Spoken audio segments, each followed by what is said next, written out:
대통령께 묻습니다. 존경하는 국민 여러분, 저는 어제 서울광장에서 1년 넘게 천막 농성을 하고 있는 이태원 참사 유가족을 뵙고 왔습니다. 세월호가 그랬듯이 이태원도 어느새 우리의 기억 속에서 멀어져 가고 있습니다. 유가족들이 서운한 건 우리의 망각이 아니었습니다. 생때 같은 자식을 잃은 유가족들이 바라는 건 정부가 단 한 번이라도 자신들의 목소리에 귀 기울여 달라는 것, 왜 자식들이 죽어야 했는지 진상을 밝혀달라는 것이었습니다. 참담합니다.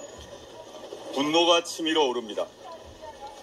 대다수 국민들 목소리는 외면한 채 혼자 하고 싶은 얘기만 하는 대통령, 오직 30%만 바라보고 국정을 운영하는 대통령, 입으로는 공정과 상식을 외치면서 몸으로는 불공정과 몰상식을 실천하는 대통령 내외는 언제까지 귀를 막고 국민의 입을 틀어막을 생각입니까? 대통령 거부권은 대통령 가족의 비리 의혹을 덮기 위한 방패막이로 전락했습니다. 이태원 참사 진상규명을 위한 특별법은 대통령에 의해 거부되었고, 대통령실의 외압 정황이 드러난 최수근 해병 사망 사건은 또 다른 해병을 희생양으로 만들고 있습니다. 총칼로 정권을 찬탈한 군사정권 때보다 더한 무도함과 그보다 더한 무능함으로 국민들은 실망하고 있습니다. 어린아이들에게조차 놀림거리가 되고 있는 이 수준 이하의 정권에 대해 이번 총선에서 반드시 국민적 심판이 이루어져야 합니다. 그래야 대한민국이 살아남을 수 있습니다. 윤석열 대통령에게 5가지를 묻습니다. 첫째, 이태원 참사 유가족이 있는 천막을 한 번만이라도 찾아갈 용의는 없습니까? 지금껏 정부 관계자 누구 하나 찾아온 적이 없다고 합니다. 오로지 유가족들의 피눈물 나는 호소를 정치적 공세라고 치부하거나 자식 목숨 팔아서 돈벌이 하려고 한다 라는 악랄한 언론 프레이만 하고 있습니다. 대통령이 위로 방문을 하면 이러한 야비하고 저열한 2차 가해가 중단될 것입니다. 천막을 찾아 그분들의 이야기를 들으십시오. 그분들의 눈물을 닦아드리고 손을 잡아주십시오. 둘째, 해병 사망 사건 수사 외압 정황에 대한 입장을 밝히길 바랍니다. 최근 군인권센터에 따르면 해병대 사령관과 국방부 장관이 주고받은 문자를 통해 윤석열 대통령과 대통령실이 수사 초기부터 고 최수근 상병 유가족 동향을 보고받은 것이 드러났습니다. 어제는 군인권센터가 대통령실 외압을 폭로한 박정훈 대령을 수사하고 기소한 국방부 검찰단 관계자들을 공수처에 고발했습니다. 이들이 대통령실과 해병대 사령관의 통화 사실을 알고도 제대로 수사하지 않았다는 이유입니다. 대통령실과 국방부가 총체적으로 진실을 은폐하고 있는 것입니다. 권력자와 권력기관의 수사 개입은 명백한 위법이고 중대한 범죄 행위입니다. 대통령의 개입이 확인되면 탄핵 사유가 되니 은폐하고 있는 것은 아닙니까? 셋째, 아직도 고발 사주 사건이 정치 공작입니까? 고발 사주 의혹의 핵심인 손준성 전 대검 수사정보정책관은 최근 법원에서 유죄가 인정되어 실형을 선고받았습니다. 이 사건은 검찰이 2020년 4월 총선을 앞두고 선거에 영향을 끼치기 위해 국민의힘 전신인 미래통합당에 고발장을 만들어주고 고발을 요청한 국기문란 사건입니다. 문제의 고발장은 윤석열 대통령과 한동훈 전 장관을 위해 만들어지었던 것임이 확인되었습니다. 재판부는 당시 윤석열 검찰총장의 최측근이었던 손준성 검사가 선거에 영향을 미치려고 시도하거나 그 시도에 협조하는 과정에서 범행을 저질렀다며 검사가 지켜야 할 핵심 가치인 정치적 중립을 정면으로 위반해 검찰권을 남용해 사안이 엄중하고 그 죄책 또한 무겁다고 강하게 질책했습니다.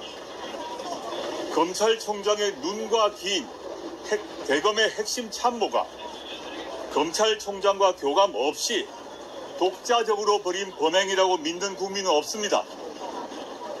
송 검사는 징계는커녕 재판이 진행 중인 상황에서 검찰의 꽃이라는 검사장으로 보훈 승진까지 했습니다. 승진을 통하여 입을 막으려고 했던 것은 아닙니까? 윤석열 대통령은 후보 시절 이 사건을 공작과 선동이다 라고 말했습니다.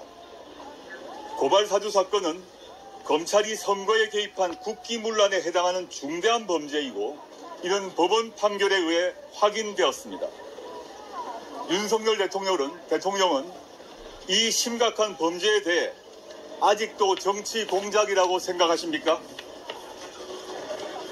이 사건으로 대통령 본인이 공수처에 입건되었습니다. 본인의 억울함을 밝히기 위해서라도 공수처 수사를 받을 용의는 없습니까? 넷째, 윤석열 대통령의 부인과 처가 비리 의혹에 대한 수사를 검찰에 지시할 생각은 없습니까? 대통령 부인이 버젓이 명품백을 받는 장면이 온 국민에게 공개되었습니다. 대통령 기록물이니 몰카 공작이니 하는 말도 안 되는 얘기는 그만하십시오. 초등학생도 웃습니다. 억울하면 당당하게 특검법을 수용해 낱낱이 밝히면 될 일을 왜 거부하십니까? 박절하게 대하지 못해 아쉽다 라는 한마디로 넘어가면 대한민국 어느 공무원에게 뇌물을 받지 말라고 할 수 있습니까? 주가 조작 공범들은 모두 수사를 받고 기소돼 유죄 판결을 받았는데 딱 한 사람, 그것도 검찰 수사 보고서에 23억의 수익을 얻었다고 되어 있는 그 한 분만 소환 조사조차 하지 못하는 게 정상적인 국가의 검찰이라고 생각하십니까? 남에게 10원 한 장 피해 준 적 없다 라고 했던 윤석열 대통령의 장모는 검찰의 봐주기 기소에도 불구하고 결국 법정 구속되었습니다. 처가의 범죄를 덮기 위해 국가기관인 검찰 조직이 동원되었습니다. 이게 윤석열식 법치이고 공정입니까? 국회가 의결한 특검법조차 거부해놓고 무슨 염치로 법치를 얘기하고 공정을 입에 올릴 수 있습니까?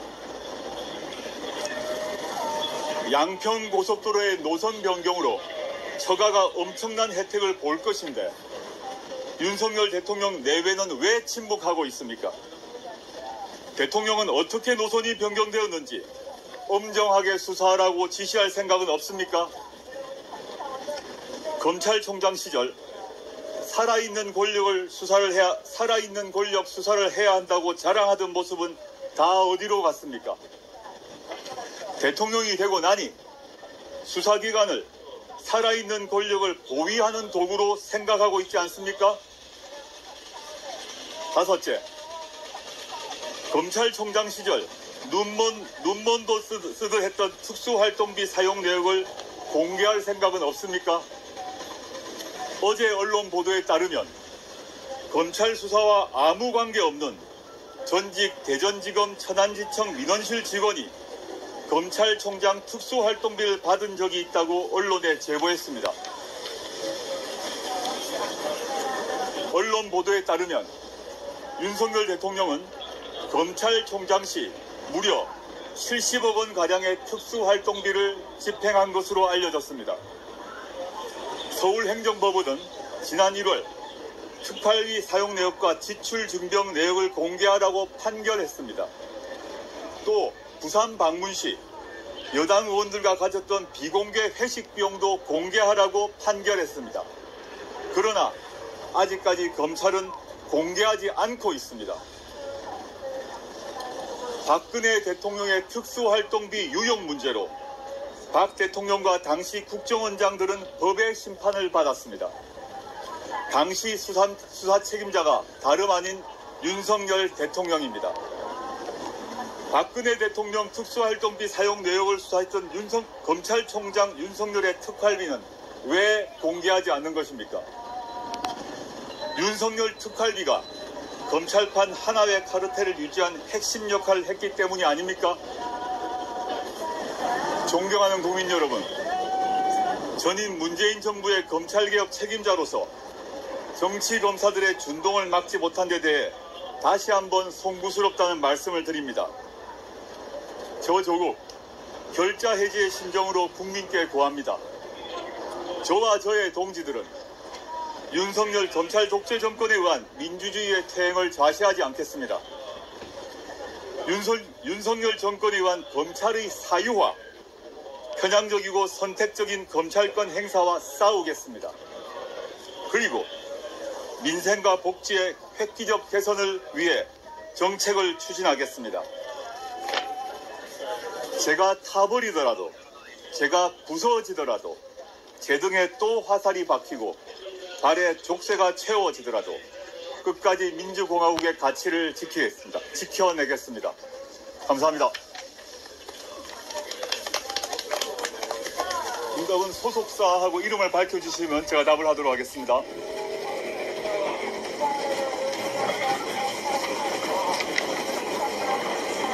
없으십니까? 네. 언론사 질문 없으시면 마무리하겠습니다. 네, 감사합니다.